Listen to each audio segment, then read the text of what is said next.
Hello guys, welcome back to my Vartika Rajput motivation video. आज आप लोगों के लिए एक ऐसी भारतीय महिला की जर्नी लेकर के आई हूँ सामने, जो हर एक भारतीय महिला की कहानी है। इससे कोई भी भारतीय महिला इसको झुठला नहीं सकती। जी हाँ, 100% में 90% महिलाओं की यही कहानी है। जी हाँ, आज आपको मैं ऐसे एक करणजीत नाम की महिला की कहानी सुनाने के लिए जा रही हूँ, जिसकी जर्नी हर एक भारतीय महिला के साथ मिलती है और ये एक हर एक भारतीय महिला लड़कियों को सुनने के लिए मिलता है, जो आज आपको मेरे इस वीडियो में देखने के लिए मिलेगा। तो welcome back to my Vartika Rajput motivational video. मेरा हमेशा यही मकसद रहता है कि मेरी वीडियो देख करके हर एक भारतीय महिला, हर एक माँ बाप, हर एक बेटी के माँ बाप मेरी इन वीडियो को देखें और जागृत हो और अपनी बेटी, अपनी बहुओं को आगे सपोर्ट करें, पढ़ने के लिए, लिखाने के लिए, उनको आगे बढ़ने से बिल्कुल ना रोके। ये मैं अपने हर एक वीडियो के अंदर बताती हूँ और मैं हमेशा अपने वीडियो में यही आप लोगों को बताती रहूँगी और मोटिवेट करती रहूँगी। तो आज आपको मैं जो करणजीत महिला की जो कहानी सुनाने के लिए जा रही हूँ, बिल्कुल सच्ची जर्नी है।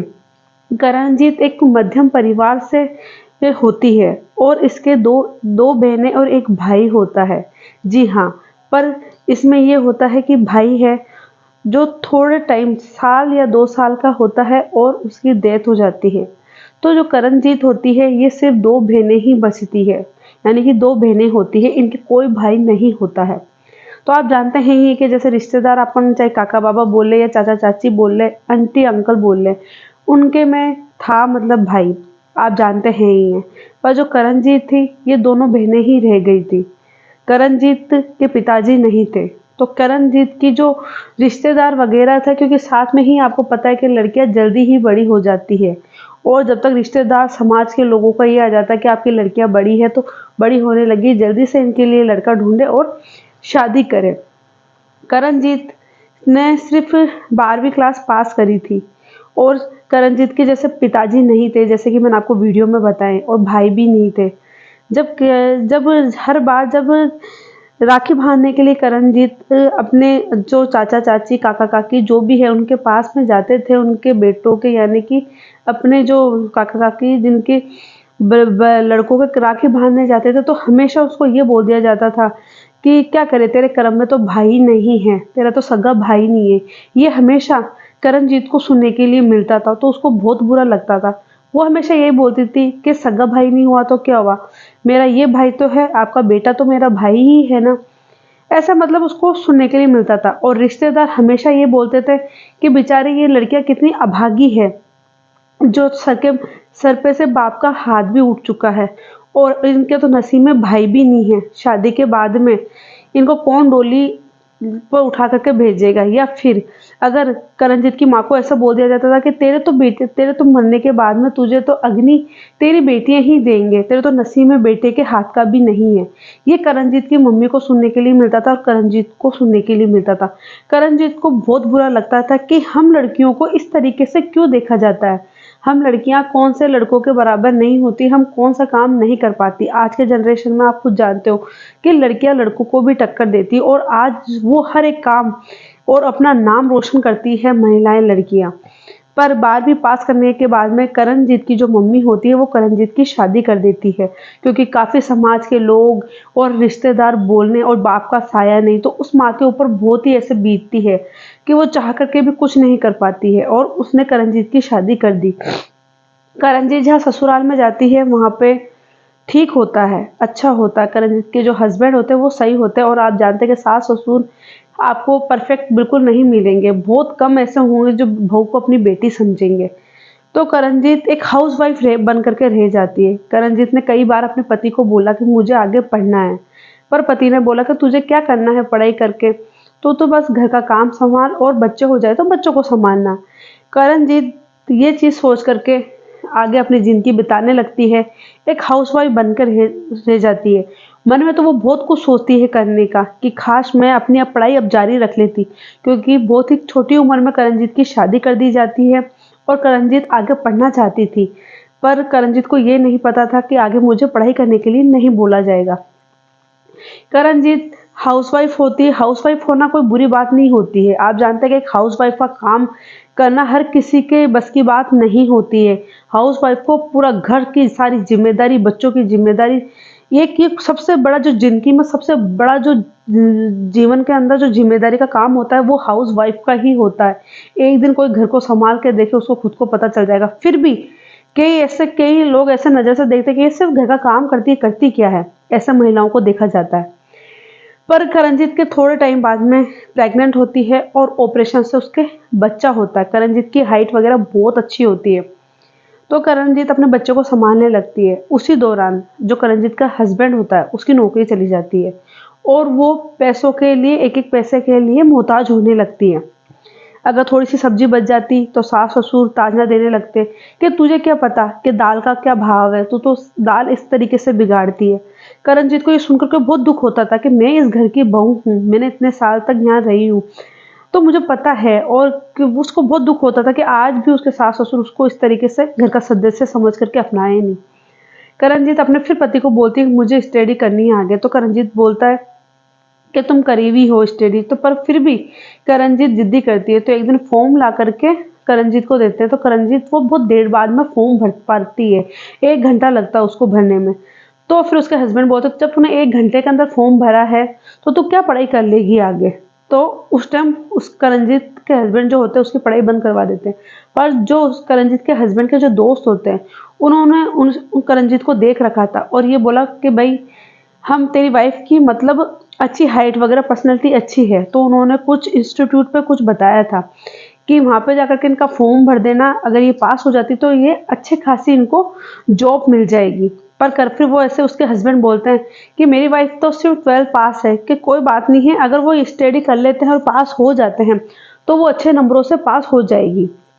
ठीक है। करणजीत के बोलने पर उसके हस्बैंड राजी नहीं हुए, पर दोस्तों के बोलने से करणजीत के हस्बैंड राजी हुए। पर कोई नहीं, करणजीत को बहुत खुशी थी। करणजीत स्टडी करती है, 2 साल तक कंटिन्यू स्टडी करती है और वो अच्छे नंबरों से पास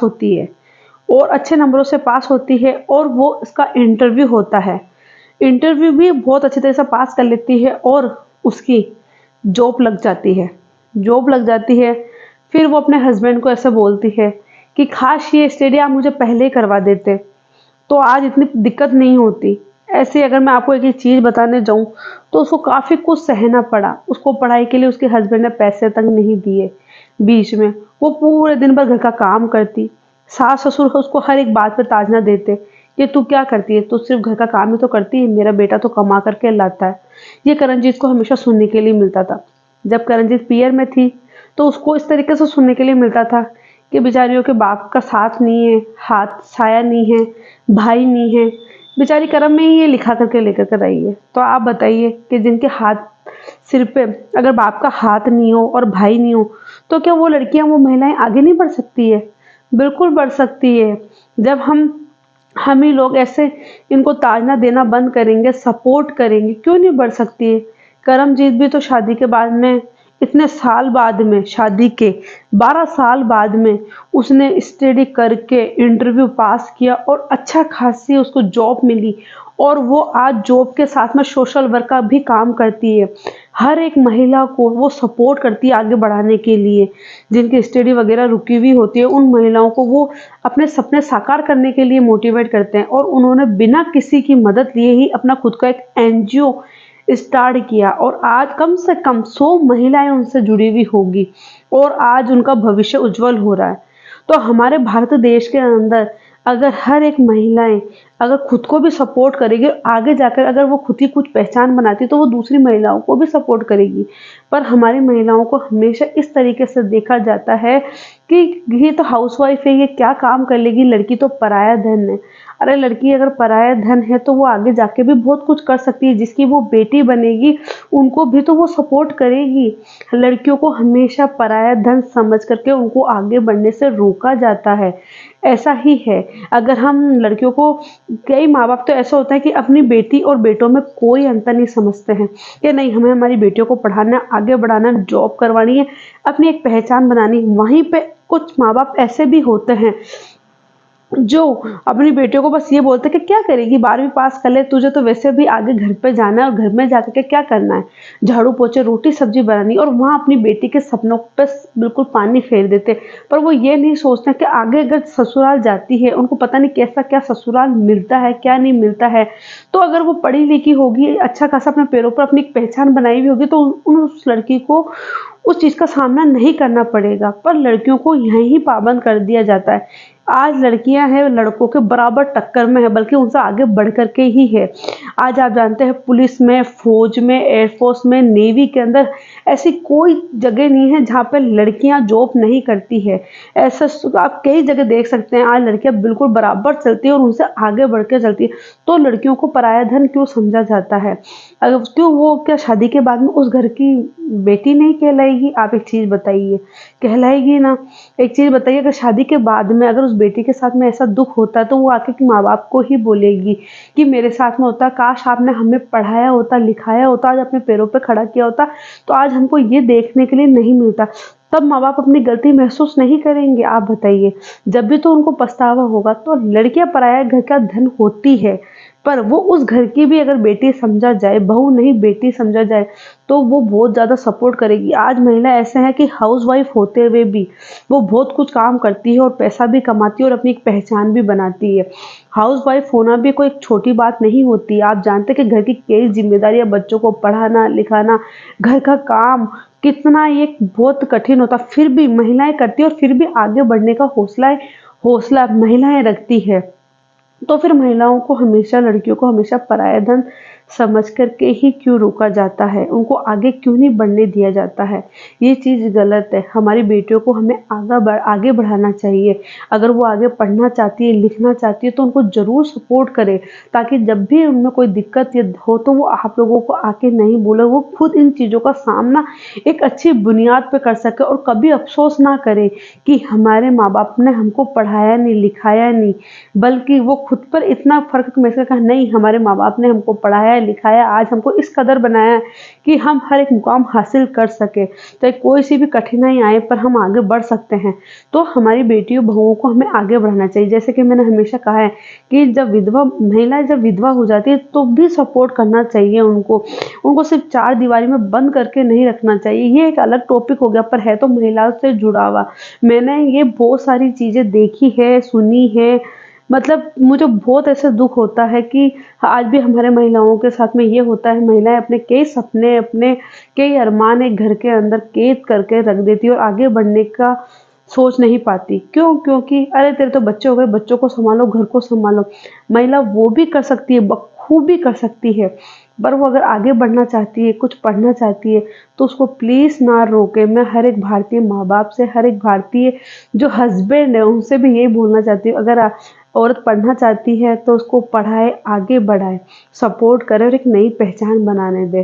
तो मेरी आज की वीडियो आपको कैसी लगी है प्लीज़ मुझे कमेंट करके ज़रूर बताएं। अगर आपको मेरी वीडियो अच्छी लगी है तो वीडियो को लाइक और सब्सक्राइब और शेयर करें, ताकि मेरी हर एक वीडियो हर एक भारतीय महिलाओं तक पहुँचे और हर एक भारतीय महिला और हर एक माँ बाप मेरी इस वीडियो को देखे। अगर आपको मेरी ये वीडियो अच्छी लगती है तो प्लीज़ कमेंट करके ज़रूर बताएं। और अगर आप लोगों के साथ में भी ऐसी कुछ हुई है या पड़ोस में कुछ हुई है, अगर आप अपनी जीवन जर्नी शेयर करना चाहते हैं तो आप मुझे कमेंट पे एक बार मैसेज कर दीजिए और फिर मैं आपको ईमेल आईडी के हिसाब से आप मुझे वहाँ पर अपनी जर्नी बता दीजिए, तो ज़रूर मैं अपने यूट्यूब चैनल पर डालूंगी आपकी ऐसी जर्नी जिससे दूसरी महिला भी सुन करके मोटिवेट हो सके और हर एक महिला आगे बढ़े और हर एक महिला में कुछ करने का हौसला आए। तो जब तक के लिए बाय बाय, नमस्ते, बाय बाय। फिर मिलते हैं सेकंड वीडियो के अंदर। कुछ ऐसी भारतीय महिलाओं की वीडियो फिर लेकर कर आती हूँ जिससे आप लोगों को आगे मोटिवेट होने के लिए मिले। जब तक के लिए जय हिंद, नमस्ते।